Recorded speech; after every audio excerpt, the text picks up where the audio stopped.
Hey, what's up, guys? It's your favorite designer, Miklos Clarke, and today we're going to look at the logo design process.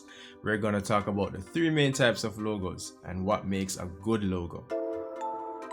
I'm Miklos Clarke, and I talk about the business of design, art, and entrepreneurship.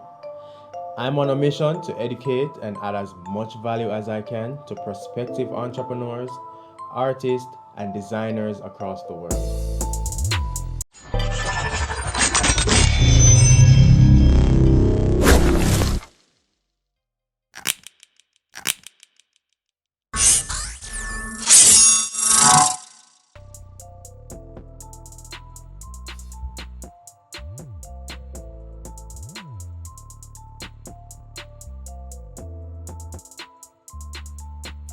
Right now, I'm about to redo a corporate logo for a paperclip company. There's not much to be done, but I think it would look a little bit better with rounded edges and a bit of proportion. While I'm editing this logo, let's talk about the logo design process. First question, what is a logo? I get this question very often.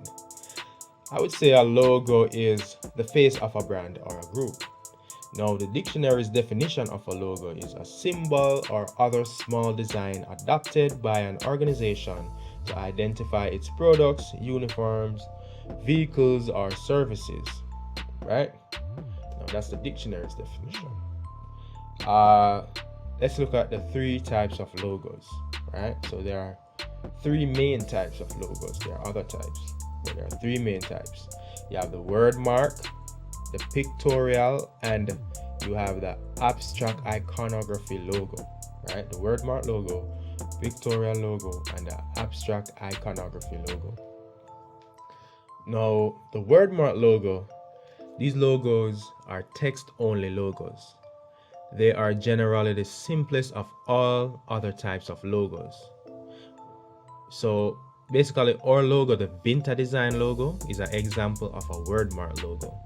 Other examples would be FedEx, Coca-Cola, Google, Disney, and Subway.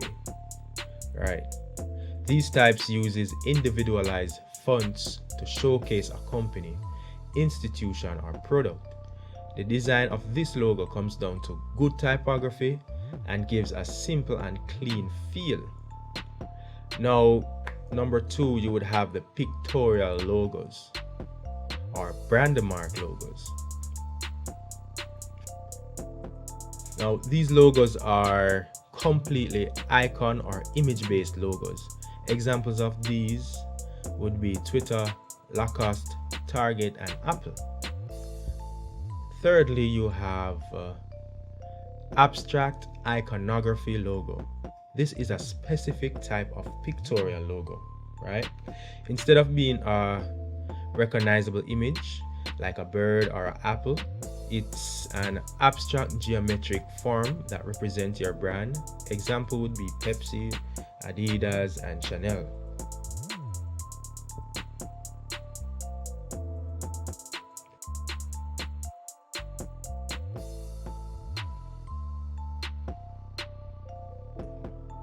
Now, there are three main things that a logo needs to be, right? It needs to be distinctive, appropriate, and memorable. And let's add a fourth one, simple. When designing a logo, it should be simple, scalable, flexible, and easy to remember. It should be visible at any size. So no matter what proportion you put the logo at, well, let's not say proportion, no matter what size, but it should be in proportion. No matter what size you put it in, it should still look good, right? People generally think that the fancier a logo is or the more element it has, then that's a good logo. Now, I would say that's really a bad way to think about logo design, right? Logo should be simple and easy to remember. Good logos are generally not the most attractive, right? Good logos are generally not the most attractive, but the most effective. Keyword there, effective. I'll say that again, right? Because I like how that sounds. Good logos are generally not the most attractive, but the most effective.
Alright guys, so there you have it.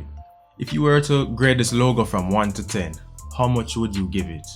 Please leave a comment in the comment bar below. And don't forget to subscribe.